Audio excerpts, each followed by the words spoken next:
Item number 1, Sri Arun Jaitley ji to present.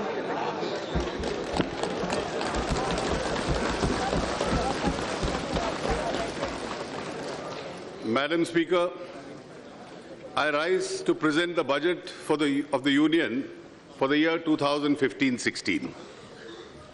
I present this budget in an economic environment which is far more positive than in the recent past.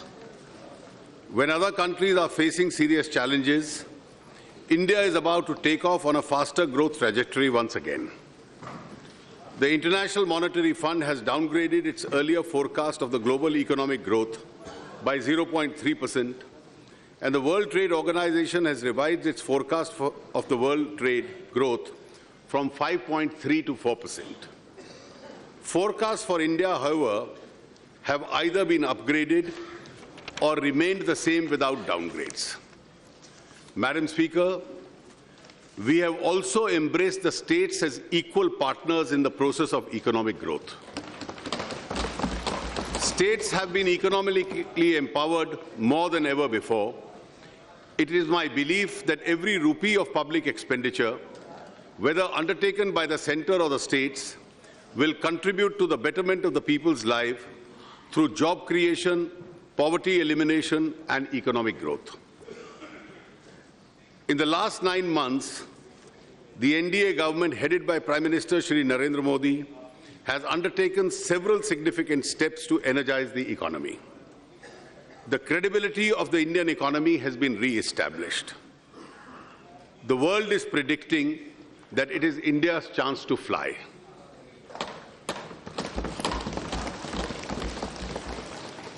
कुछ तो फूल खिलाए हमने और कुछ फूल खिलाने हैं. मुश्किल ये है बाग में अब तक कांटे कहीं पुराने हैं. Though the union budget is essentially a statement of account of public finances, it has historically become a significant opportunity to indicate the direction and pace of India's economic policy. My proposals, therefore, lay down the roadmap for accelerating growth, enhancing investment, and passing on the benefit of growth process to the common man, woman, youth, and child, those whose quality of life needs to be improved. This is the path we will doggedly and relentlessly pursue. As the Prime Minister has often said, we are a round-the-clock, round-the-year government. Madam, allow me to describe the changes of the Indian economy since we first took office. In November 2012, CPI inflation stood at 11.2%. The current account deficit by the first quarter of 2013-14 had reached 4.6% of GDP, and the normal foreign exchange flows until March 2014 were 15 billion US. We inherited a sentiment of, if I may say so, doom and gloom, and the investor community had almost written us off. We have come a long way since then.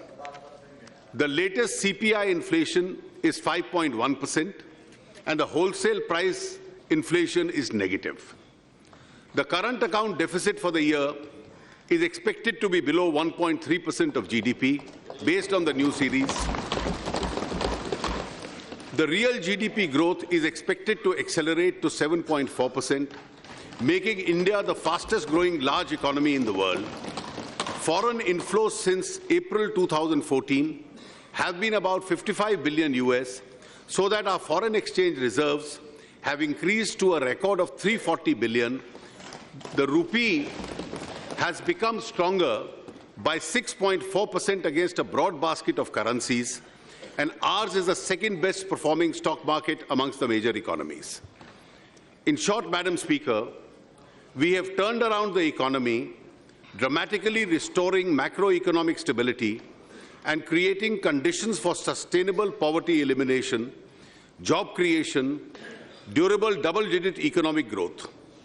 Domestic and international investors are seeing us with renewed interest and hope. While being mindful of the challenges, Madam Speaker, this gives us reason to feel optimistic. With all humility at my command, I submit that this opportunity has arisen because we have created it. The people of India have voted resoundingly for quick change, faster growth, highest levels of transparency. They wanted the scam, scandal, corruption Raj to end. They wanted a government in which they can trust. We have lived up to that trust. Our actions have not only been confined to the core or the macroeconomic areas alone. Illustratively, action has been taken with regard to allocation of natural resources, financial inclusion, health and hygiene of the common man, girls and their education, employment for the youth, improved and non-adversarial tax administration, effective delivery of benefits, investment and job creation, welfare of labor, agricultural productivity and increasing farm incomes, power digital connectivity, skilling our youth, efficient and better work culture in our government, ease of doing business, mainstreaming northeastern states, and reviving our pride in the nation and culture. I am giving the details in an annexure to this speech.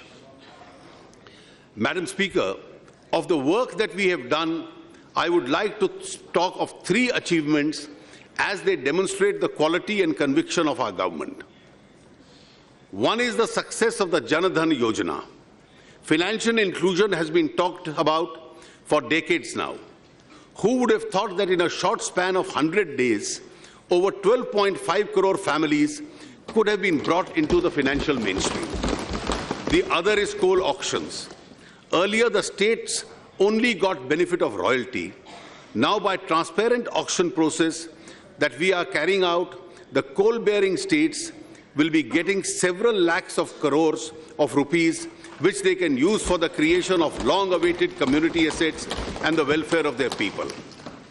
The third is Swachh Bharat, which we have been able to transform into a movement to regenerate India. I can speak of, for example, the 50 lakh toilets already constructed in 14-15, and I can assure the members of this august House that we will indeed attain the target of building 6 crore toilets. But, Madam, Swachh Bharat is not a program of hygiene and cleanliness, but at a deeper level, a program of preventive healthcare and building awareness. We have now embarked on 2 more game-changing reforms: GST and what the Economic Survey has called the JMAM Trinity, Jan Dhan, Aadhaar, Mobile, to implement the direct transfer of benefits. GST will put in place a state-of-art indirect tax system by 1st April 2016. The JAM Trinity will allow us to transfer benefits in a leakage-proof, well-targeted, cashless manner. Madam Speaker, one of the achievements of my government has been to conquer inflation. This decline, in my view, represents a structural shift. Going forward, we expect the CPI inflation to remain close to 5% by the end of the year. This will allow further easing of monetary policy. To ensure that our victory over inflation is institutionalized and hence continues, we have concluded a monetary policy framework agreement with the Reserve Bank of India, and as I had promised in my budget speech 14-15. This framework clearly states objective of keeping inflation below 6%. We will move to amend the RBI Act this year and provide for a monetary policy committee. The Central Statistics Office has recently released a new series of GDP which involves a number of changes relative to the old series. Based on the new series, estimated GDP for 14-15 is 7.4%. Growth in 2015-16 is expected to be between 8 and 8.5%. Aiming for a double-digit rate seems feasible very soon. I will now come to the task ahead of us. In respect of social and economic indicators for decades, now we have worked in terms of percentages and numbers of beneficiaries covered. It is quite obvious that incremental change is not going to take us anywhere. We have to think in terms of a quantum jump. The year 2022 will be the Amrit Mahotsav, the 75th year of India's independence. The vision of what the Prime Minister has called Team India, led by the states and guided by the central government, should include a roof for each family in India. The call given for housing for all by 2022 would require Team India to complete 2 crore houses in urban areas and 4 crore houses in rural India. Each house in the country should have basic facilities of a 24-hour power supply, clean drinking water, a toilet, and be connected to a road. At least one member of each family should have access to means of livelihood and employment or economic opportunity to improve his or her lot. Substantial reduction of poverty. All our schemes should focus on and center around the poor. Each of us has to commit ourselves to this task of eliminating absolute poverty. Electrification by 2020 of the remaining 20,000 villages in the country, including the off-grid solar power generation. Connecting each of the 178,000 unconnected habitations by all-weather roads. This will require completing 1 lakh kilometers of roads currently under construction, plus sanctioning and building another 1 lakh kilometers of road. Good health is a necessity for both quality of life and a person's productivity and ability to support his or her family. Providing medical facilities in each village and city is absolutely essential. Educating and skilling our youth to enable them to get employment is the altar before which we must bow. To ensure that there is a senior secondary school within 5-kilometer reach of each child, we need to upgrade 80,000 secondary schools and add or upgrade 75,000 junior middle to the senior secondary level. We have also to ensure that education improves in terms of quality and learning outcomes. Increase in agricultural productivity and realization of reasonable prices of agricultural production is essential for the welfare of rural people. We should commit to increasing the irrigated area, improving efficiency of existing irrigation schemes, promoting agro-based industries and value addition, and increasing farm incomes and reasonable prices for farm produce. In terms of communication, the rural-urban divide should no longer be acceptable to us. We have to ensure connectivity to all villages without it. 2/3 of our population is below 35. To ensure that our young get proper jobs, we have to aim to make India the manufacturing hub of the world. The Skill India and the Make in India programs are aimed at doing this. We have also to encourage the growth and grow the spirit of entrepreneurship in India and support the new startups. Thus can our youth turn into being from job seekers to job creators. The eastern and northeastern regions of our country are lagging behind in development on many fronts. We need to ensure that they are at par with the rest of the economy. By the time the 75th year of India's independence, Amrit Mahotsav of our independence is reached, we have to achieve all the above so that India can become a prosperous country and a responsible global power. This will be our true and meaningful tribute to our freedom fighters. As I have said earlier, Madam Speaker, I am also mindful of the 5 challenges I have to reckon with. Firstly, agricultural incomes are under stress. Our second challenge is increasing investment in infrastructure. With private investment in infrastructure via public-private partnership model still weak, public investment needs to step in to catalyze investment. Our third challenge is that manufacturing has declined from 18% to 17% of GDP, and as per the new GDP data, the manufacturing exports have remained stagnant at about 10% of the GDP. The Make in India program is aimed at making this challenge, thus of creating jobs. Fourth, we have to be mindful of the need for fiscal discipline in spite of rising demands of public investment. In keeping with the true spirit of cooperative federalism, we have devolved a 42% share of the divisible pool of taxes to the states. As members of this august House are aware, this is an unprecedented increase which would empower the states with more resources. The devolution of the states would be to the order of 5.24 lakh crores in 15-16 as against a devolution of 3.38 lakh crores as per the revised estimates of 14-15. Another 3.04 lakh crores would be transferred by way of grants, plans and transfers. Thus, the total transfer to the states will be about 62% of the total receipts of the country. अगर केंद्र और राज्यों का tax revenue जोड़ लिया जाए तो अब 62% राज्यों के पास होगा, 38% केंद्र के पास होगा.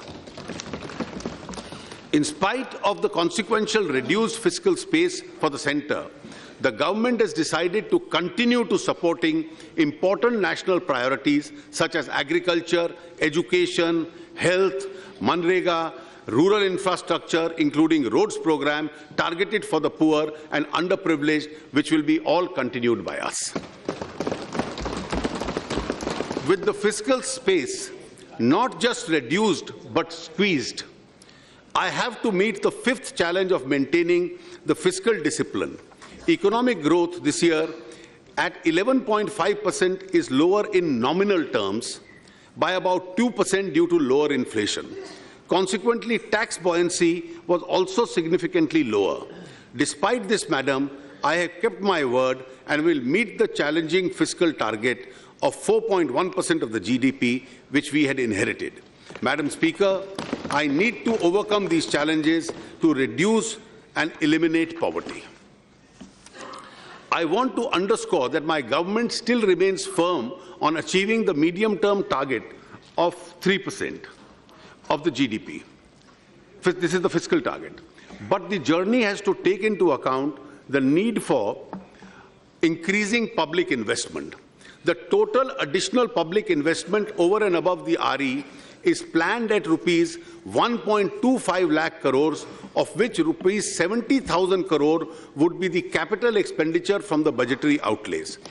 We have to take into account the drastically reduced fiscal space, uncertainties in the implementation of the GST will create, and the likely burden of the report of the 7th Pay Commission. Rushing into or insisting on a preset timetable for fiscal consolidation pro-cyclically would, in my opinion, not be pro-growth. With economy improving, the pressure for accelerated fiscal consolidation too has decreased. In these circumstances, I will complete the journey to a fiscal deficit of 3% in 3 years rather than 2 years as envisaged previously. Thus, the next 3 years, my targets are 3.9% for 15-16, 3.5% for 16-17, and 3% for 17-18. The additional fiscal space will go towards funding infrastructure investment. I will be moving amendments accordingly in the Finance Bill to the FRBM Act. Madam Speaker, I want to round up the discussion on fiscal roadmap in an optimistic tone. While there is a compositional shift, the aggregate envelope for job creation, poverty elimination, and building infrastructure is not disturbed. In fact, it goes up this year and every subsequent year in the same proportion as tax revenues of the Union and the state governments increase. From this national perspective of public finances, not only is the path of fiscal consolidation on track, aggregate annual capital expenditure of the government as a whole can be expected to rise significantly by more than 0.5% of the GDP. Yes, अब आप अगर बैठ के भी ये करना चाहे तो you can. Thank you, Madam. Yeah. As I need it, I'll certainly request you, Madam. Okay. Thank you. Aapka dhanyavad. Madam Speaker, it may be noted that the budget reflects considerable scaling up of the disinvestment figures. This will include both disinvestment in loss-making units and some strategic disinvestments. Madam Speaker, this government is committed in its resolve as Indians to regain our preeminence as just and compassionate society. Well-intentioned schemes introduced in the past have often been ill-targeted, riddled with leakages, and delivered with inefficiency. The same is true of subsidies. Subsidies are needed for the poor and those less well-off. What we need is a well-targeted system of subsidy delivery. We need to cut subsidy leakage, not subsidies themselves. We are committed to the process of rationalizing subsidies based on this approach. We have embarked on that path. The direct transfer of benefits, started mostly in scholarship schemes, will be further expanded with a view to increasing the number of beneficiaries from the present 1 crore to 10.3 crores. Similarly, rupees 6,335 crore has so far been transferred directly as LPG subsidy to 11.5 crore LPG customers. I am sure these persons who are better off, such as the top tax bracket, and those who are generally concerned with the poor and the welfare of the poor, such as members of this House, will give up their LPG subsidy voluntarily. I'll continue. Yes, yes, you can. Our commitment to farmers runs deep. We have already taken major steps to address two major factors critical to the agricultural production: soil and water. An ambitious soil health card has been launched to improve the soil fertility on a sustainable basis. In order to improve soil health, I propose to support Agricultural Ministry's organic farm scheme, Paramparagagat Krishi Vikas Yojana. The Pradhan Mantri Gram Sinchai Yojana is aimed at irrigating the field of every farmer and improving the water usage efficiency to provide per drop more crop.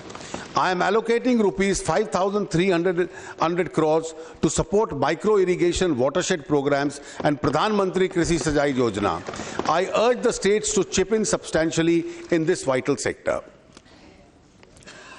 To support agriculture sector with the help of effective and hassle-free agricultural credit, with special focus on small and marginal farmers, I propose to allocate rupees 25,000 crores in 15-16 to the corpus of Rural Infrastructure Development Fund set up by NABARD, 15,000 crores for Long-Term Rural Credit Fund, 45,000 crore for short-term cooperative rural credit refinance fund, and 15,000 crores for short-term RRB refinance fund.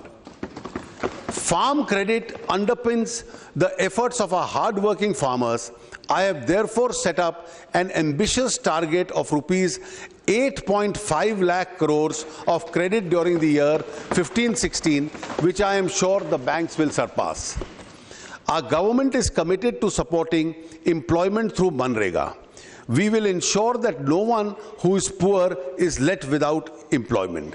We will focus on improving the quality and effectiveness of activities under Manrega. I have made an initial allocation of rupees 34,699 crores for this program.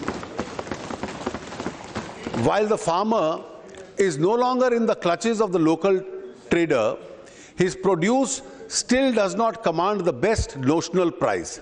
To increase incomes of farmers, it is felt that we create a national agricultural market which will have incidental benefit of moderating prices. I intend this year to work in the states in NITI for the creation of a unified national agricultural market.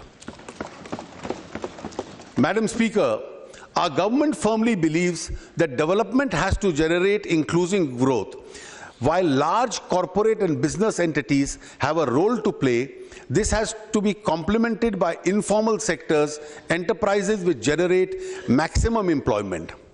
There are 5 crore 77 lakh small business units, mostly individual proprietorships, which run small manufacturing, trading and business service businesses. 62% of these are owned by SC, STs and OBCs. These bottom of the pyramid hard-working entrepreneurs find it difficult, if not impossible, to access formal systems of credit. I therefore propose to create a micro units development refinance agency, Mudra Bank, with a corpus of 20,000 crores and credit guarantee corpus of 3,000 crores. The Mudra Bank will refinance microfinance institutions through a Pradhan Mantri Mudra Yojana. In lending, priority will be given to SC, ST enterprises. These measures will will greatly increase the confidence of our young, educated or skilled workers who would now be able to become the first generation entrepreneurs. Existing small businesses too will be able to expand their activities. Just as we are banking the unbanked, we are also funding the unfunded. A significant part of the working capital requirement of the MSME arises due to long receivables in the realization cycle. We are in the process of establishing an electronic trade receivable discounting system, financing of trade receivables of MSMEs from corporates to other buyers through multiple financiers. This should improve the liquidity in the MSME sector significantly. Bankruptcy law reform that bring about a legal certainty and speed has been identified as a key priority for improving the ease of doing business. SICA and BIFR have failed to achieve these objectives. We will bring a comprehensive bankruptcy code in the year 2015-16 that will meet global standards and provide for judicial capacity. The government is committed to increase access of the people to formal financial system. In this context, the government proposes to utilize the vast postal network with nearly 1,54,000 points of presence spread across villages of the country. I hope the Postal Department will make its proposed payments bank venture successful so that it contributes to the Pradhan Mantri Jan Dhan Yojana. सारे post offices इससे banking काम के अंदर involve कर लिए जाएंगे.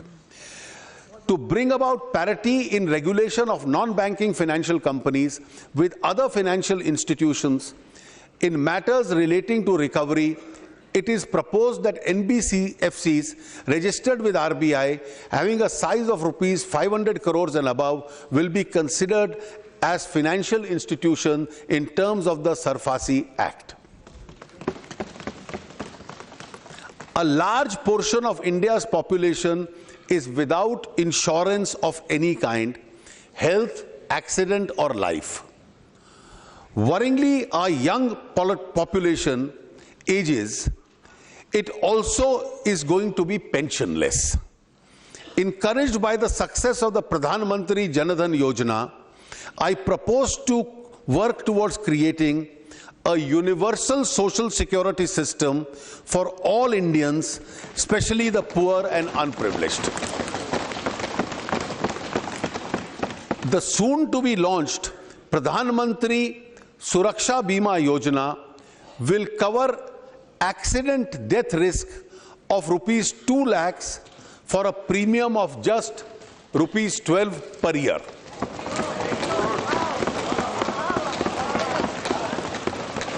Madam, 1 रुपया महीना जो जनधन खाते से ट्रांसफर होगा उससे 2 लाख की एक्सीडेंट इंश्योरेंस हर गरीब आदमी को मिलेगी. Similarly, we will also launch the Atal Pension Yojana, which will provide a defined pension depending on the contribution and its period. To encourage people to join this scheme, government will contribute 50% of the beneficiaries' premium, limited to rupees 1,000 each year for the 5 years in its new accounts opened before 31st December 2015. इसकी details आज सार्वजनिक की जाएंगी. हर महीने कोई गरीब आदमी contribute करे, उसमें से आधा सरकार देगी और 60 साल की उम्र से उसको पेंशन मिलनी आरंभ होगी. The third social security scheme I wish to announce is the Pradhan Mantri Jeevan Jyoti Bima Yojana, which will cover the natural and accidental death risk of rupees 2 lakhs. The premium will be rupees 330 per year or less than rupee 1 per day for the age group 18 to 50. Madam, there are unclaimed deposits of 3,000 crores in PPF and approximately 6,000 crores in EPF corpus. I have proposed to create a senior citizens welfare fund in the finance bill for appropriation of these amounts to a corpus which will subsidize the premiums of the vulnerable groups such as old age pensioners, BPL cardholders, small and marginal farmers and others. A detailed scheme would be issued in March this year. Madam Speaker, with regard to the needs and the population of senior citizens in the country, which is now approximately 10.5 crores, out of which over 1 crore are above the age of 80, 70% live in rural areas and a large number are in the BPL category. A sizable percentage of them suffer from age-related disabilities. Ours is a society that venerates its elders.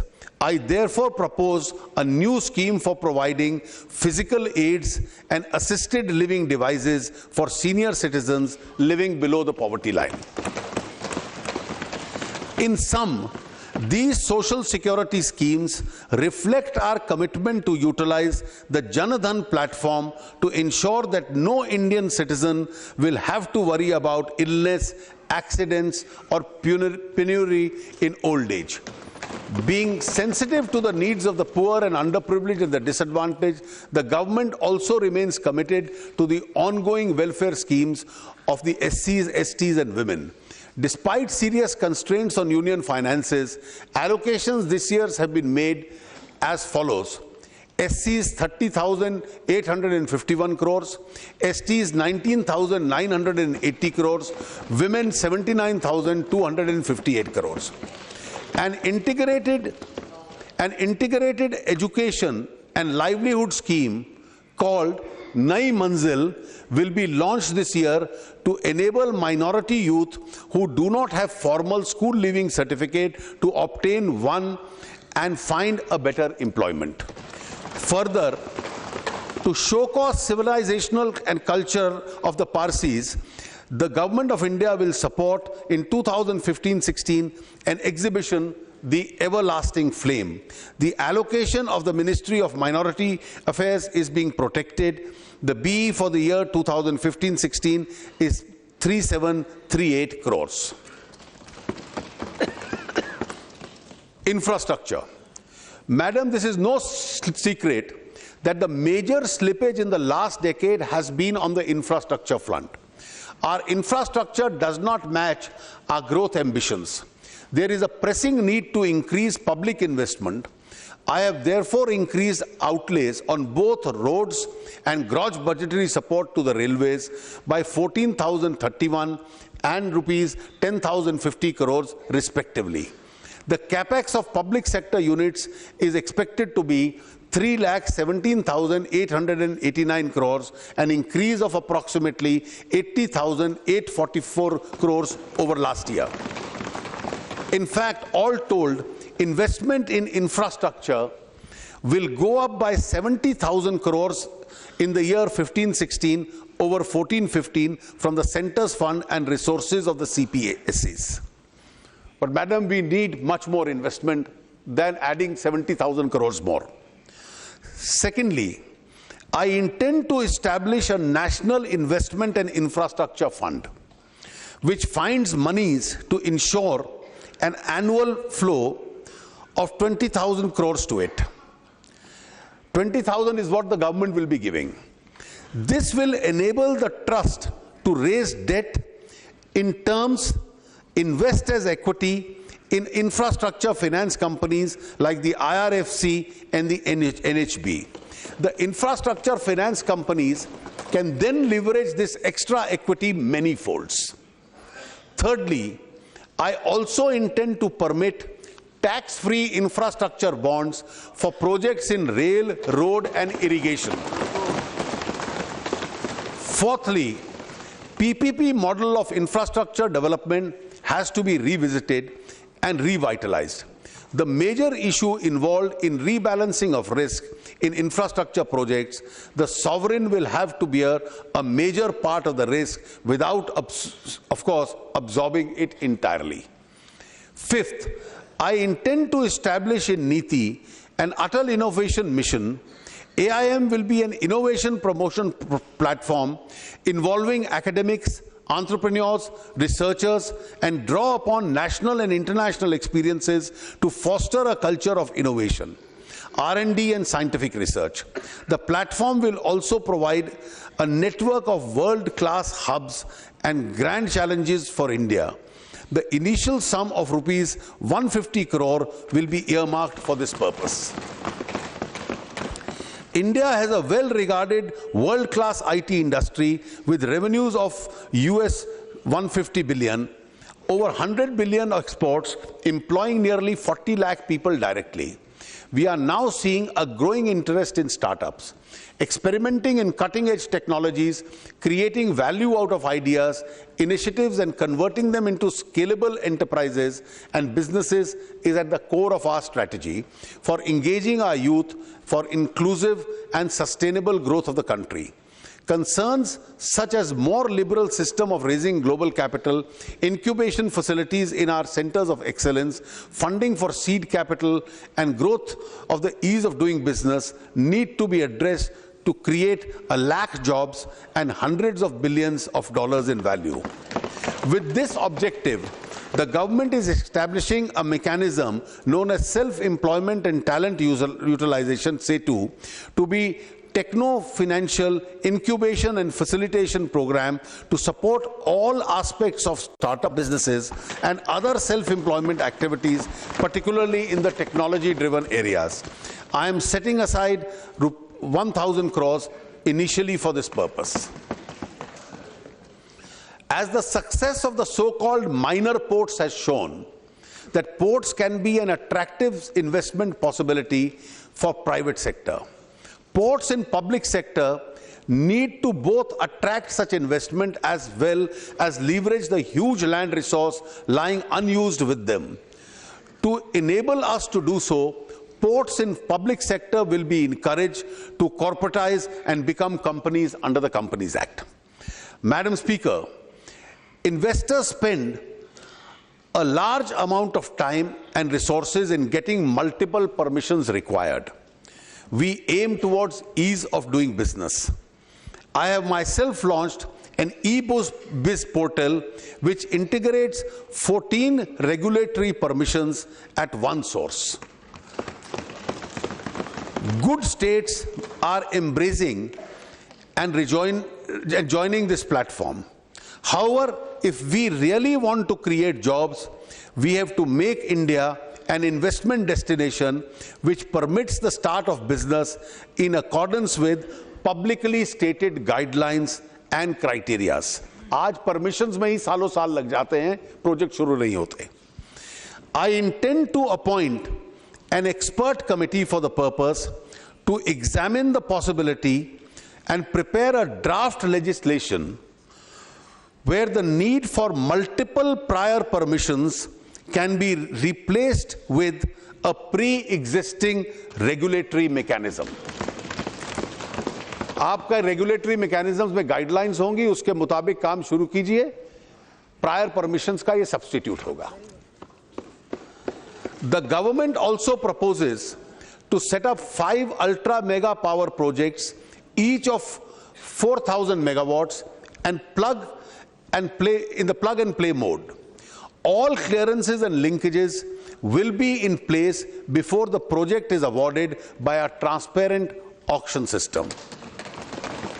This should unlock investment to the extent of rupees 1 lakh crore. The government would also consider similar plug-and-play projects in other infrastructure projects such as roads, ports, rails, airports, etc. I am happy to announce that the second unit of the Kodanakulam nuclear power station will be commissioned in the year 15-16. Madam Speaker, I hope to garner some additional resources during the year for tax buoyancy. If I am successful, then over and above what I have provided in the budget allocation, I will enhance the allocation to Manrega by 5,000 crores. Madam Saab, Khadke Saab बहुत प्रसन्न होंगे. This will make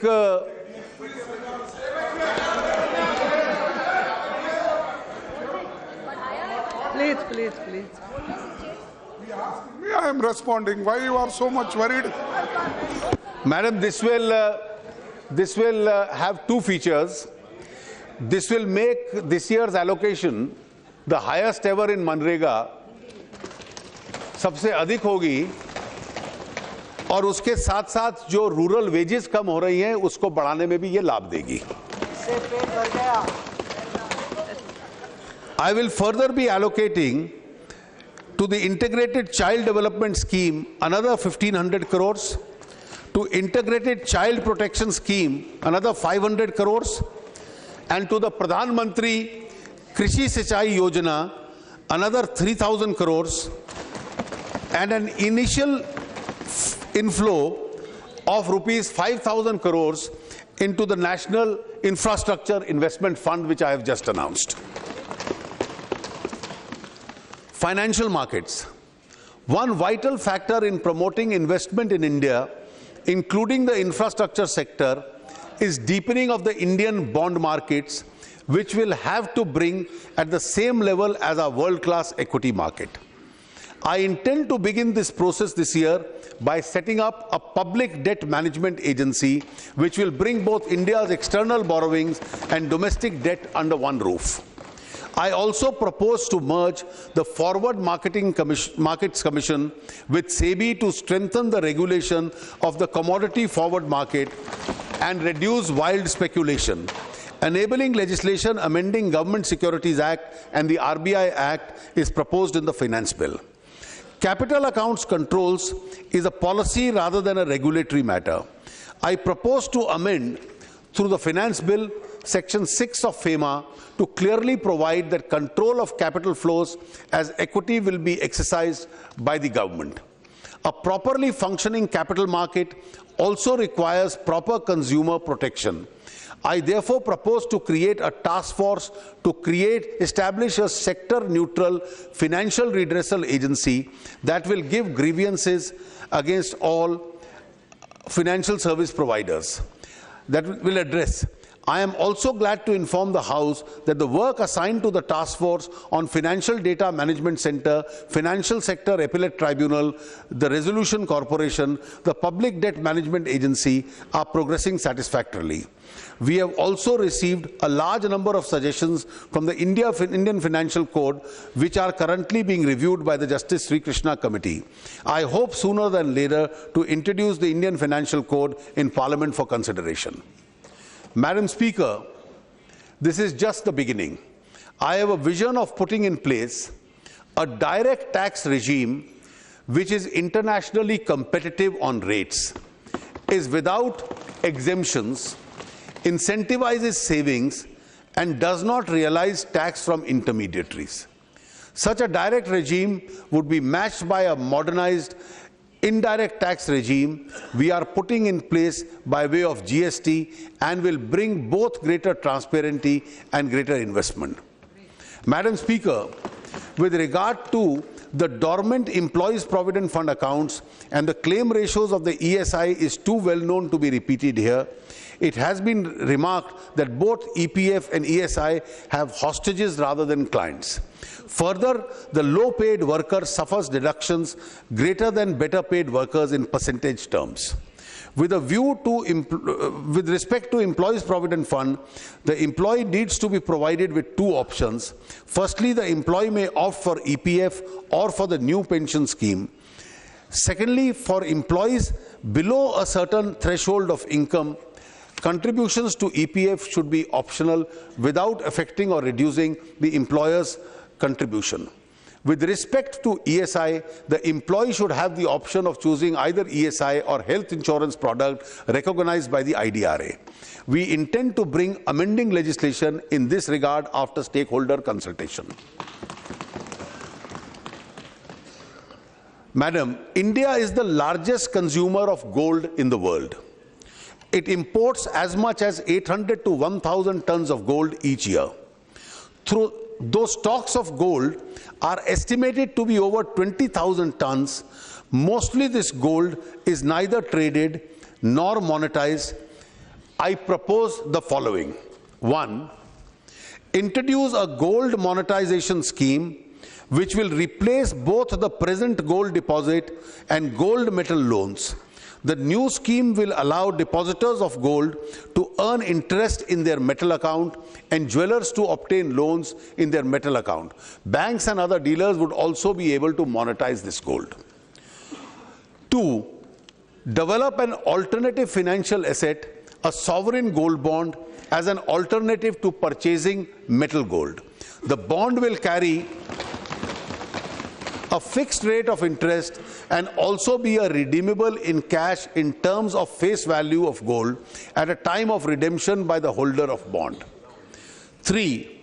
Commence work on developing the Indian gold coin which carries the Ashoka Chakra on its face. Such an Indian gold coin would help to reduce the demand for coins minted outside India and also help to recycle the gold available in the country.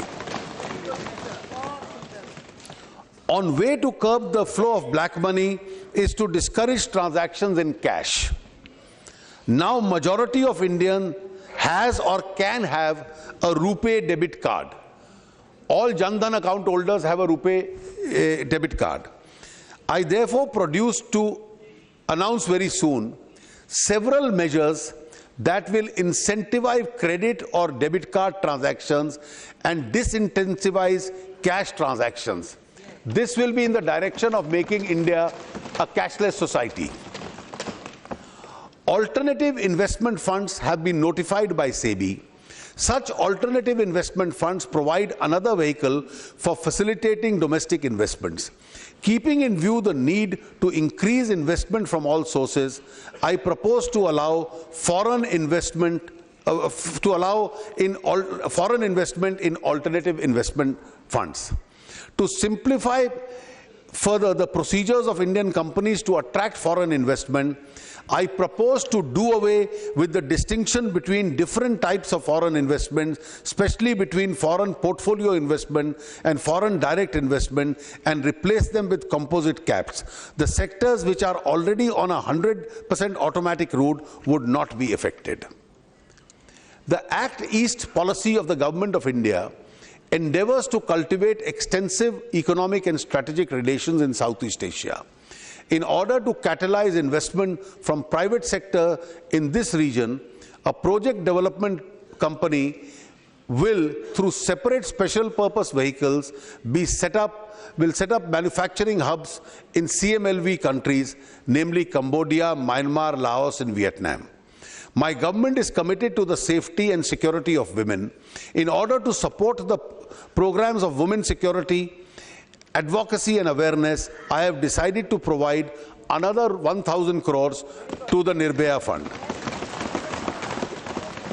While India has 25 World Cultural Heritage Sites, their facilities are still deficient and require restoration, including landscape restoration, signage, interpretation, centers, parking access for differently abled visitors.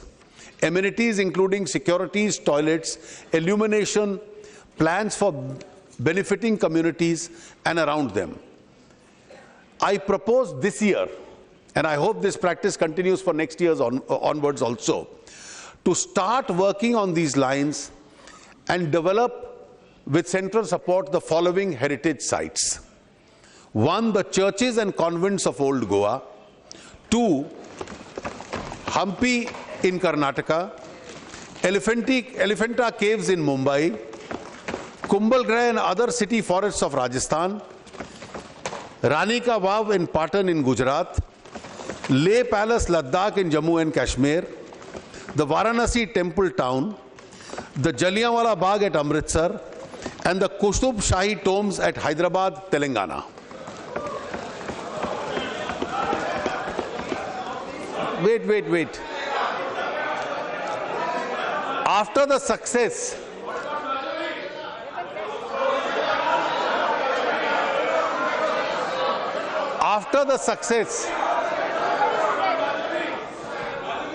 Yes.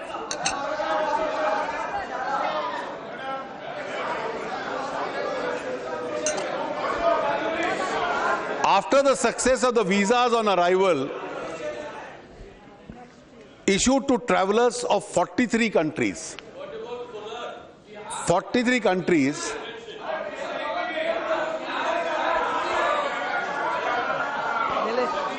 Madam, last year we had announced visas on arrival in 43 countries.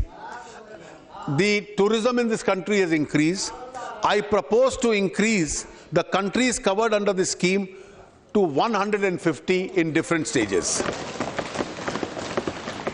Madam, as environment degradation hurts the poor more than others, we are committed to making our development process as green as possible. Our de facto carbon tax on most petroleum products compares favorably with international norms. With regard to coal, there is a need to balance between taxing pollution and the price of power. However, beginning this year, I intend to start on that journey too. My government is launching a scheme for faster adoption and manufacturing electric vehicles. I am proposing an initial outlay of 75 crores in this scheme for 15-16. The Ministry of New Renewable Energy has revised its target of renewable energy to 1,75,000 megawatts in 2022, comprising of 100,000 in solar, 60,000 in wind, 10,000 in biomass, and 5,000 of small hydro. Madam Speaker, we are putting the scam, scandal, and corruption raj behind us. Malfeasance in public procurement can perhaps be contained by having a procurement law and an institutionalized structure consistent with the UNCITRAL model law. I believe Parliament now needs to take a view on the need to have a procurement law, and if so, in what shape it should take. On the other hand, disputes arising out of public contracts take a long time to resolve and the process is very costly. इसकी वजह से projects अटके रहते हैं. My government proposes to introduce a public contracts resolution of disputes bill to streamline the institutional arrangement of such disputes, institutional arrangement for resolution of such disputes. There is also a need, I feel, to tackle the lack of common approach and philosophy in regulatory arrangements prevailing even within the different sectors of infrastructure. Our government therefore proposes to introduce a regulatory reform law and will bring about a cogency of approach across various sectors of infrastructure. India is one of the youngest nations of the world with more than 54% of the total population below 25 years of age. Our young people have to be both educated and employable for the jobs of the 21st century. The Prime Minister has explained on how Skill India needs to be closely coordinated with Make in India. Yet today, less than 5% of our potential workforce gets formal skill training to be employable and stay employable. We will soon be launching a national skills mission through Skill Development and Entrepreneurship Ministry. The mission will consolidate skill initiatives spread across several ministries and allow us to standardize procedures and outcomes of our 31 sectors skill councils. With rural population still forming close to 70% of India's population, enhancing employability of rural youth is the key to unlocking India's demographic dividend. With this in mind, we have launched the Deen Dayal Upadhyaya Gramin Kushal Yojana.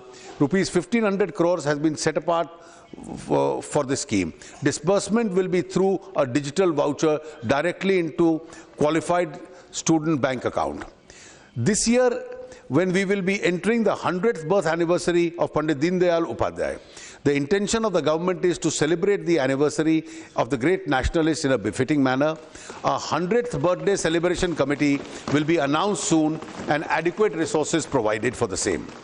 With a view to enable all poor and middle class students to pursue higher education in their choice without constraint of funds, I propose to set up a fully IT-based student financial aid authority to administer and monitor scholarship, as also the educational loan scheme through the Pradhan Mantri Vidya Lakshmi Karyakram. We will ensure that no student misses out on higher education for lack of funds. Honorable members will remember that in the budget speech of July, I had indicated my intention to provide one major central institution to each state. Madam, इसमें कोई रह जाए तो साल के दौरान budget के बाद भी हम लोग कंसिडर कर लेंगे. In this fiscal year, I propose to set up an All India Institute of Medical Sciences in Jammu and Kashmir, Punjab, Tamil Nadu, Himachal Pradesh and Assam. Keeping in view the need to augment medical services in Bihar, jahan already AIIMS hai, I propose to set up another AIIMS-like institution in that state. I propose to set up an IIT in Karnataka, upgrade the Indian School of Mines Dhanbad to a full IIT. I propose to set up a postgraduate institute of horticulture research in Amritsar. IIMs will be set up in Jammu and Kashmir and Andhra Pradesh. In Kerala, I propose to upgrade the existing National Institute of Speech and Hearing into a University of Disability Studies and Rehabilitation. I am also proposing 3 new national institutions of pharmaceutical education and research in Maharashtra, Rajasthan and Chhattisgarh, and institutions of science and educational research in Nagaland and Odisha. I am also proposing for Northeast to set up a center for film production, animation and gaming in Arunachal Pradesh, and an apprentice training institute for women in Haryana and Uttarakhand. In order to improve the governance of public sector banks, the government intends to announce an autonomous bank board bureau. The bureau will search and select heads of public sector banks and help them in developing differentiated strategies of capital raising plans through innovative financial methods and instruments. This would be an interim step toward establishing a holding and an investment company for banks. Madam, I would like to inform the House that we are making good progress on Digital India. The National Optical Fiber Network of 7.5 lakh kilometers, networking 2.5 lakh villages, is being further speeded up by allowing willing states to undertake its execution on reimbursement of cost as determined by the Department of Telecommunication. Andhra Pradesh is the first state to have opted for this manner of implementation.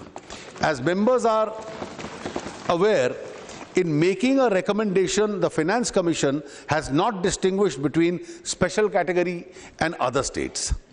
Moreover, both Bihar and West Bengal are going to be amongst the biggest beneficiaries of the recommendations of the Finance Commission. Yet, eastern states have to be given an opportunity to grow faster. This is what the Prime Minister reiterated even yesterday, that East needs an extra boost. I therefore propose to give similar special assistance to Bihar and West Bengal as has been provided in the case by the Government of India, as has been provided in the case of Andhra Pradesh. As regards Andhra Pradesh and Telangana, the government is committed to comply with all legal commitments to these states at the time of reorganization. In spite of large devolution of states to the states, which implies reduced fiscal space for the center, in the same proportion, we are committed to the welfare of the poor and neo-middle class. Keeping this in mind, adequate provision is being made for schemes for the poor and disadvantaged. Illustratively, I have allocated 68,968 crores to the educational sector, including midday meals, 33,152 to the health sector, 79,526 crores to the rural development activities, including Manrega, 22,407 for housing and urban development, 10,351 for women and child development, 4,173 for water resources and Namami Gange. The significant sums will be spent by the states on these programs will be ensure that the quantum of leap in expenditure in these areas. I urge the states to utilize their enhanced resources effectively in these areas. Madam Speaker, I am delighted to report a good progress of DMIC corridor on the Ahmedabad-Durera investment region in Gujarat and the Sahendra Bidkin Industrial Park near Aurangabad. In Maharashtra, are now in a position to start work on basic infrastructure. In the current year, I have earmarked an initial sum of rupees 1,200 crores. However, the pace of expenditure picks up. I will provide additional funds. Defense of each square inch of our motherland comes before anything else. So far as we have been dependent on imports with attendant unwelcome spin-offs, our government has already permitted FDI in defense so that Indian-controlled entities also become manufacturers of defense equipment, not only for us but for export. We are thus pursuing the Make in India policy to achieve greater self-sufficiency in the area of defense equipment, including aircraft. Members of this august House would have noted that we have been both transparent and quick in making defense equipment related purchase decisions this year, keeping our defense forces ready for any eventuality. This year I have provided adequately for the needs of the armed forces. As against the expenditure of the current year at 2,22,370 crores, the budget allocation for 15-16 is 2,46,727 crores. While India produces some of the finest minds, including in international finance, they have very few avenues in India to fully exhibit and exploit their strength to the country's advantage. GIFT in Gujarat was envisaged as an international financial center that would actually become as good an international center as Singapore or Dubai, which incidentally are largely manned by Indians. The proposal has languished for years. I am glad to announce that the first phase of GIFT will now become a reality. Appropriate regulations will be issued in the month of March.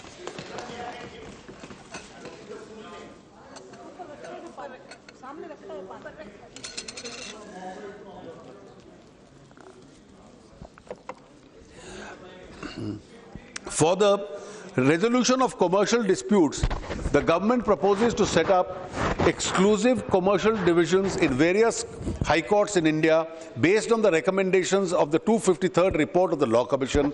The government proposes to introduce a bill in Parliament after consulting stakeholders. Madam Speaker, the government will, during the course of this session, also place before the Parliament required bills to convert ordinances issued by the government into acts of Parliament. I will now turn to the budget estimates for the year 15-16. Non-planned expenditure estimates for the year are estimated at 13,12,200 crores. Planned expenditure is estimated at 4,65,277 crore, which will be near to the RE of 2014-15. Total expenditure has been estimated at 17,77,477 crores. The requirements of expenditure on defense, internal security, and other necessary expenditures are being provided. Gross tax receipts are estimated at 14,49,490 crores. Devolution to the states is estimated to be at 5,23,958 crores. Share of the central government will be 9,19,842 crores. Non-tax revenues for the next fiscal are estimated to be 2,21,733 crores. With the above, the fiscal deficit will be 3.9% of GDP and revenue deficit will be 2.8% of GDP. Madam Speaker, I now turn to my tax proposals. Taxation is an instrument of social economic engineering. Tax collections help the government to provide education, healthcare, housing, and other basic facilities to the people to improve their quality of life and to address the problems of poverty, unemployment, and slow development. To achieve these objectives, it is our endeavor in the last 9 months to foster a stable taxation policy, a non-adversarial tax administration. A very important dimension to our tax administration is the fight against the scourge of black money. A number of measures have already been taken in this direction. I propose to do much more. We need to revive growth and investment to ensure that more jobs are created for our youth and benefits of development reach millions of our people. We need to enable tax policy for this. I have already introduced a bill to amend the Constitution of India for goods and services tax in the last session of this August House. GST is expected to play a transformative role in the way of our economy functions. It will add buoyancy to our economy by developing a common Indian market and reducing the cascading effect of the cost of goods and services. We are moving on various fronts to implement GST from next year. We need to match this transformative piece of legislation in indirect taxation and transformative measures in direct taxation. The basic rate of corporate tax in India is 30%. It is higher than the rates prevalent in other major Asian countries, making our domestic industry uncompetitive. Moreover, the effective collection of corporate tax is only 23%. We lose out on both counts. We are considered as having a high corporate tax regime, but we do not get that tax due to excessive exemptions. A regime of exemptions has led to pressure groups, litigations, and loss of revenue. It has also given room for avoidable discretion. I therefore propose to reduce the rate of corporate tax for 30% to 25% over the next 4 years. This will lead to higher level of investment, higher level of growth, and more jobs.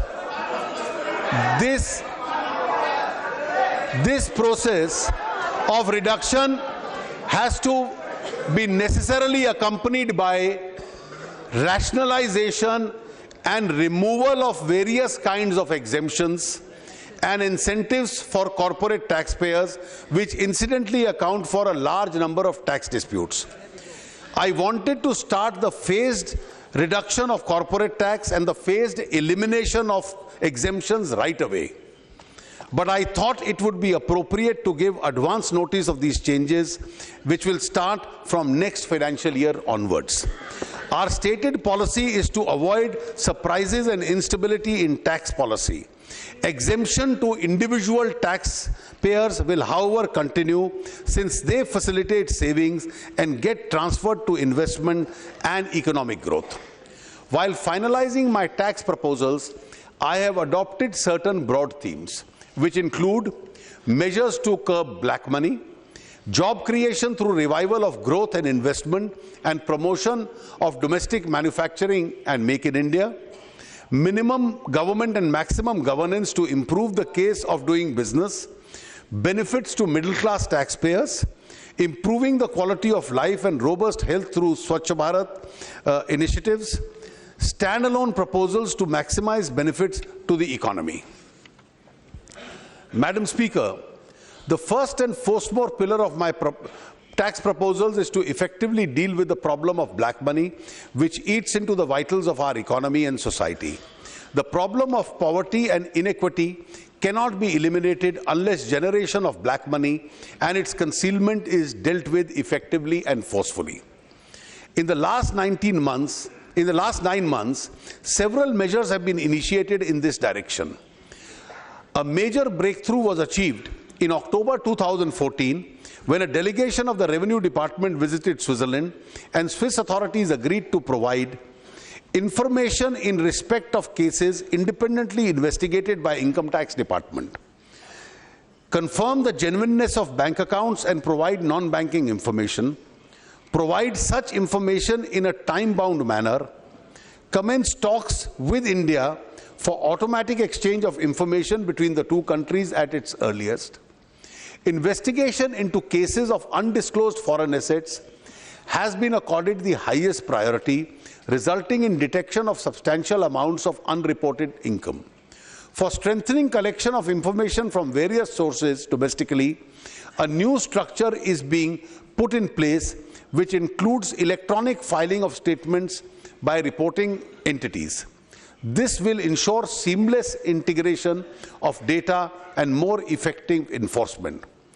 Tracking down black money and bringing wealth back to wealth which legitimately belongs to this country is our abiding commitment. Recognizing the limitations under existing legislation, we have taken a considered decision to enact a comprehensive new law on black money to deal with monies which are stashed abroad. To this intent, I propose to introduce the bill in the current session of Parliament. With your permission, Madam Speaker, I would like to give some highlights and key features of the proposed bill. Concealment of income and asset and evasion of tax in relation to a foreign asset will be prosecutable with punishment of rigorous imprisonment up to 10 years. This offence will be made non-compoundable. The offender will not be permitted to approach the Settlement Commission. Penalty for such concealment of income and assets will be at the rate of 300% of the tax shall be levied. Non-filing of return or filing of return with inadequate disclosures of foreign asset will be liable for prosecution and punishment of rigorous imprisonment up to 7 years. Income in relation to undisclosed foreign asset or undisclosed income from any asset will be taxable at the maximum marginal rate. Exemption or deduction which may otherwise be applicable in such cases shall not be allowed. Beneficial owner or beneficiary of foreign asset will be mandatorily required to file a return even if there is no taxable income. Abettors of such offences, whether individuals, entities, banks or financial institutions, will be liable for prosecution and penalty. Date of opening of foreign account would mandatorily be required to be specified by the assessee in the return of income.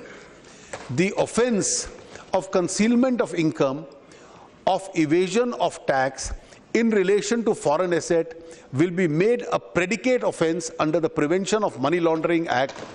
This provision would enable enforcement agencies to attach and confiscate unaccounted assets held abroad and launch prosecution against persons indulging in laundering of black money. The definition of proceeds of crime under PMLA is being amended to enable attachment and confiscation of equivalent asset in India where the asset located abroad cannot be forfeited.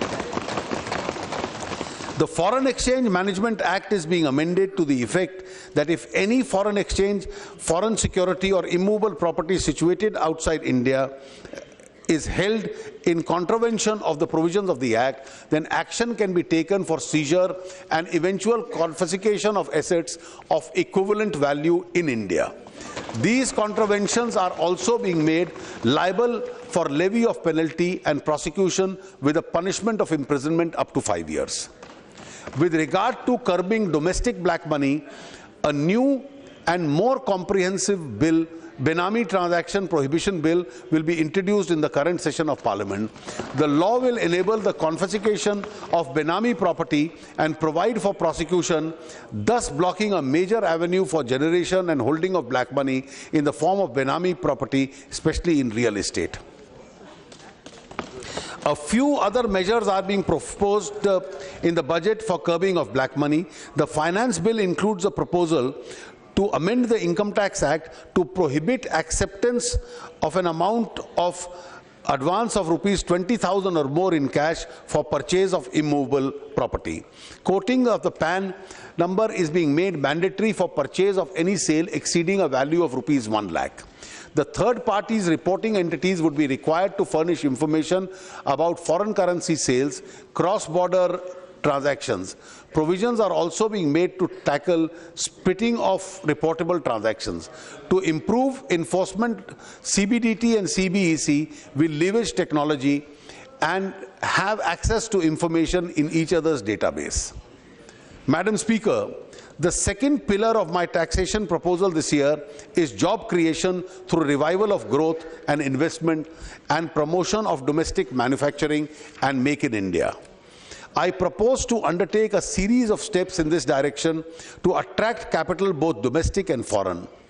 Tax pass-through is proposed to be allowed in Category 1 and Category 2. alternative investment funds so that tax can be levied on the investors in these funds and not on the fund per se.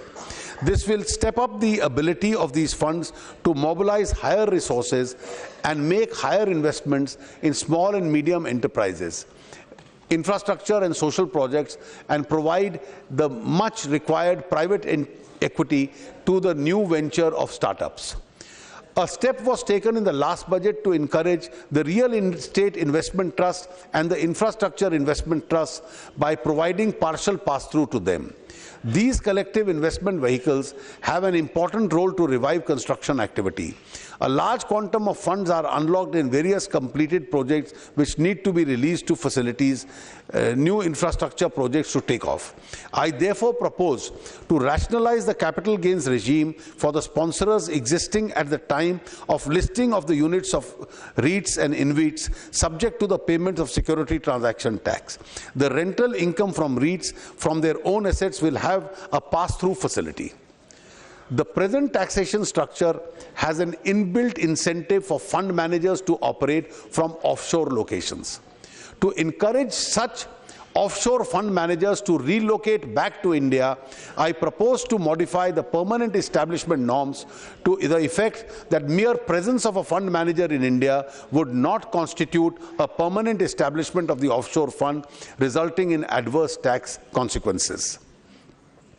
Implementation of general anti-avoidance rule has been a matter of public debate. The investment sentiment in the country has now turned positive, and we need to accelerate this momentum. There are also certain contentious issues relating to GAAR which we need to resolve. It has therefore been decided to defer the applicability of GAAR by 2 years. Further, it has also been decided when implemented that GAAR would apply prospectively to investments made on or after 1/4/2017. Today, I see a lot of young entrepreneurs running businesses, ventures, and wanting to start new ones. They need latest technology. Therefore, to facilitate technology inflow into the businesses at low cost, I propose to reduce the rate of income tax on royalty fees for technical services from 25% to 10%. To generate employment opportunities, it is proposed to extend the benefit of deduction of employment of new regular workmen to all business entities. The eligibility threshold of minimum 100 workmen is being reduced to 50. The role of indirect taxes has also been very important in the context of promotion of domestic manufacturing and Make in India. In indirect taxes, therefore, I propose to reduce the rate of basic custom duty on certain inputs, raw material, intermediates, and components in all 22 items so as to minimize the impact of duty inversion and reduce manufacturing costs in several sectors. Some of these changes will address the problem of CENVAT credit accumulation due to the levy of SAD. I propose to fully exempt all goods except populated printed circuit boards for the use in manufacturing of the ITA bound items from SAD and reduce the SAD on imports of certain other inputs of raw materials subject to the actual user condition. These changes are detailed in an annexure to my budget speech. My next proposal is regarding minimum government and maximum governance, with focus on the ease of doing business and simplification of tax procedures without compromising on tax revenues. The total wealth tax collection in the country is 1,008 crores in 13-14. Should a tax which leads to high cost of collection and low cost and low yield be continued, or should it be replaced with a low cost, higher yield tax? The rich and wealthy must pay more tax than the less affluent ones. I have therefore decided to abolish wealth tax and replace it with an additional 2% surcharge on the super rich with a taxable income of over rupees 1 crore. This will lead to tax simplification and enable the department to focus on ensuring compliance and widening of the tax base. as against a tax sacrifice of 1,008 crores. Through this measure, the department would be collecting an additional rupees 9,000 crores on the 2% additional surcharge. Further, to track wealth held by individuals and entities, the information regarding assets which are currently required to be furnished in the wealth tax return will be captured in the income tax returns. This will ensure the abolition of wealth tax does not lead to escape of any income from the tax net. The provisions relating to indirect transfers of income tax, which is a legacy from the previous government, contains several ambiguities. This provision is being suitably cleaned up. Further concerns regarding applicability of indirect transfers, provisions to dividends paid by foreign companies to their stakeholders will be addressed by the CBDT through a clarificatory circular. These changes would eliminate the scope for discretionary exercise of power and provide a hassle-free structure to the taxpayers. I reiterate what I have said in the last budget, that ordinarily retrospective tax provisions adversely impact on stability and predictability of the taxation regime, and resort to such provisions shall be avoided. Further, to reduce associated hassles to smaller taxpayers and compliance of cost in domestic transfer pricing, I propose to increase the threshold limit from rupees 5 crores to 20 crores.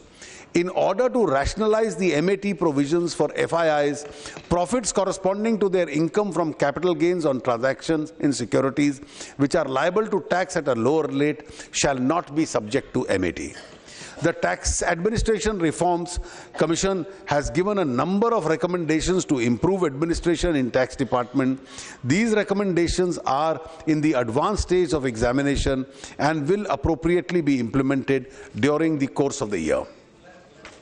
As a part of the GST, I had proposed to subsume educational cess and the secondary and higher educational cess in the central excise duty. In effect, the general rate of central excise duty of 12.36%, including cess, is now being rounded off to 12.5%. I propose to revise the specific rate of central excise duty in certain other commodities as detailed in the annexure.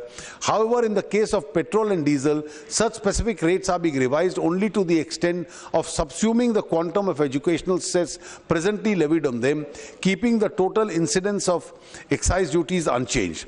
The ad valorem rate of excise duties lower than 12% and those higher than 12%, with a few exceptions, are not being increased.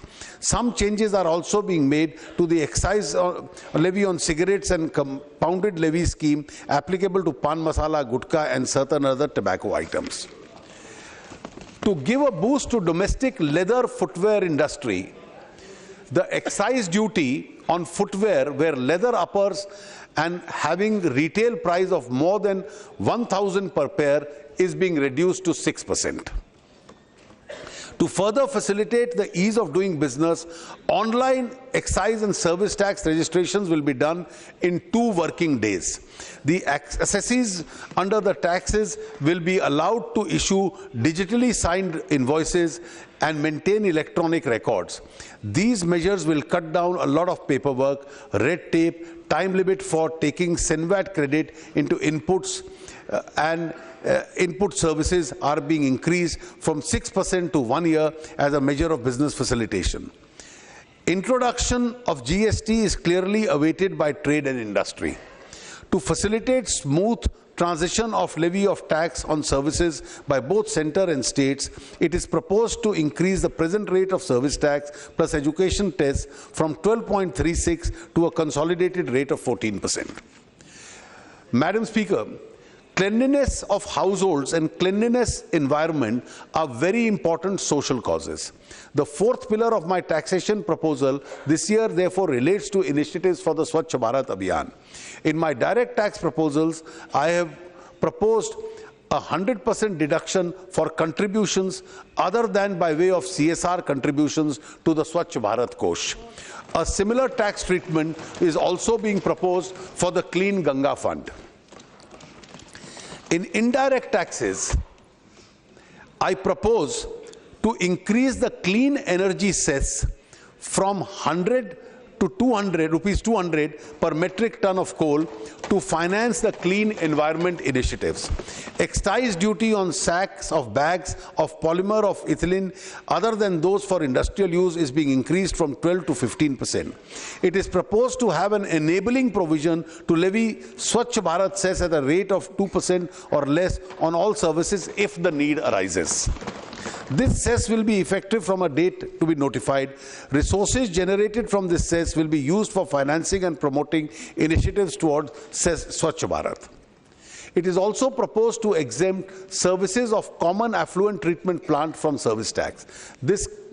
The concessions from customs and excise duty currently available on specified parts of manufacturing of electrical operated vehicles and hybrid vehicles are being extended for one more year up to 31/3/16. Madam, the fifth pillar of my taxation proposal this year is extension of benefits to the middle class taxpayers. These proposals in this regard are the following.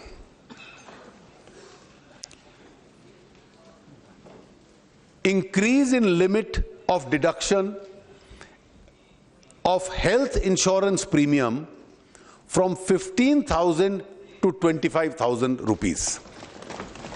Madam, this is being done to encourage people to take health insurances as a part of our social security program.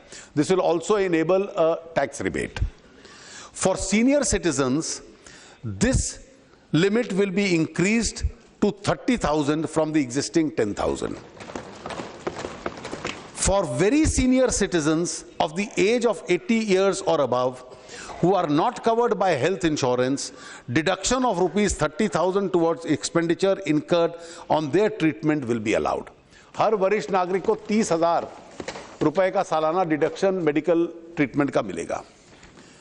The deduction limit of 60,000 towards expenditure on account of specified diseases of serious nature is proposed to be enhanced to 80,000 in the case of senior citizens. Additional deduction of 25,000 will be allowed for differently abled persons under Section 80DD and Section 80U of the Income Tax Act. The limit of deduction on account of contribution to a pension fund and the new pension scheme is proposed to be increased from rupees 1 lakh to 1,50,000 each year. The next proposal, Madam, is important. To provide social safety net, the facility of pension to individuals, an additional deduction of rupees 50,000 is proposed to be provided for contribution to the new pension scheme under Section 80CCD. This will enable India to become a pensioned society instead of a pensionless society. तो अपने जीवन के earning काल में जो भी pension fund को 50,000 रुपए तक देगा सालाना, उसको टैक्स की उस वर्ष की छूट मिलेगी ताकि ये आगे जाके वरिष्ठ आयु में उसकी पेंशन बन सके. Investments in the Sukanya Samriddhi scheme, which was recently launched by the Prime Minister, is already eligible for deduction under 80C. All payments made for the beneficiaries, that is the girl child, including interest payment on deposits, will be fully exempted from tax.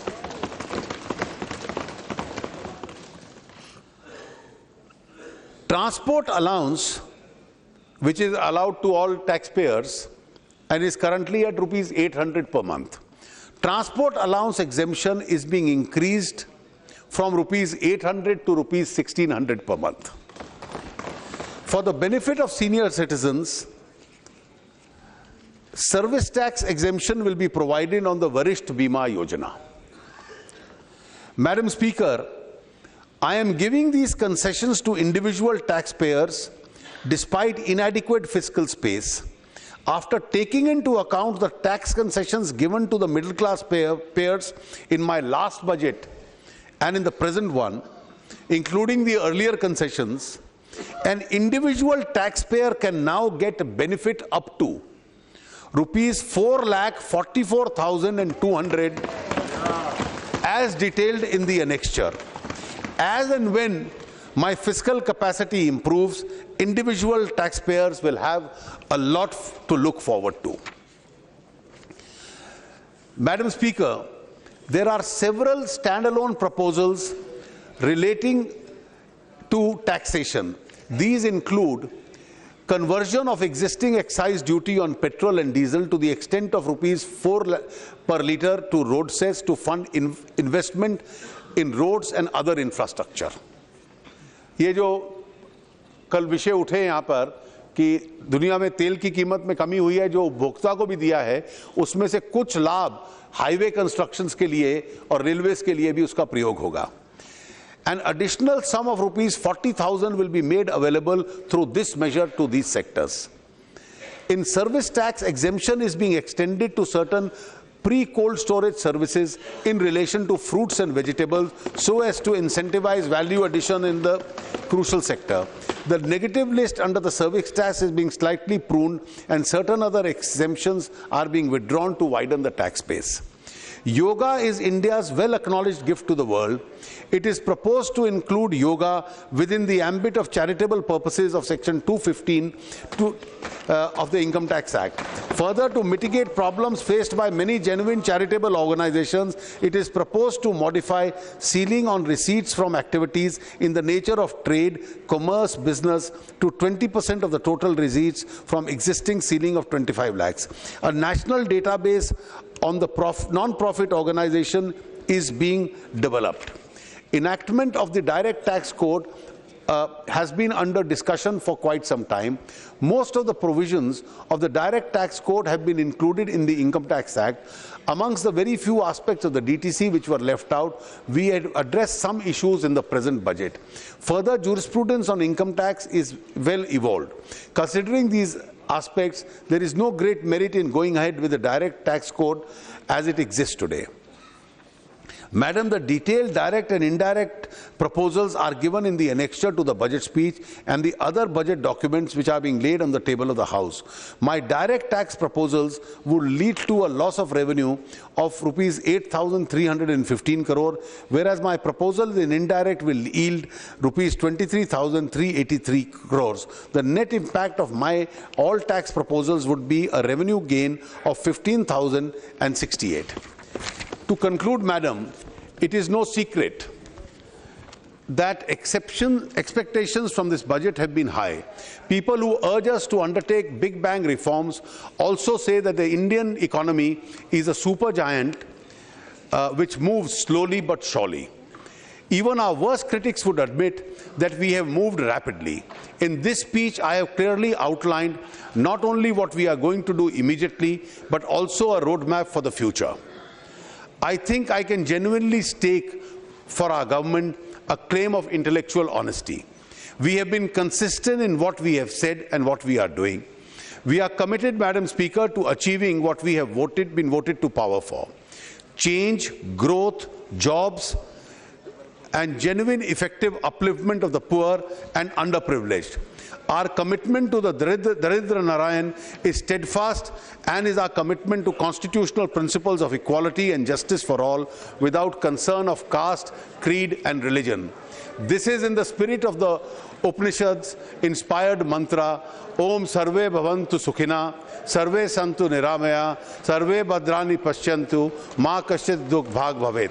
With these words, Madam, I commend the budget to this Honourable House.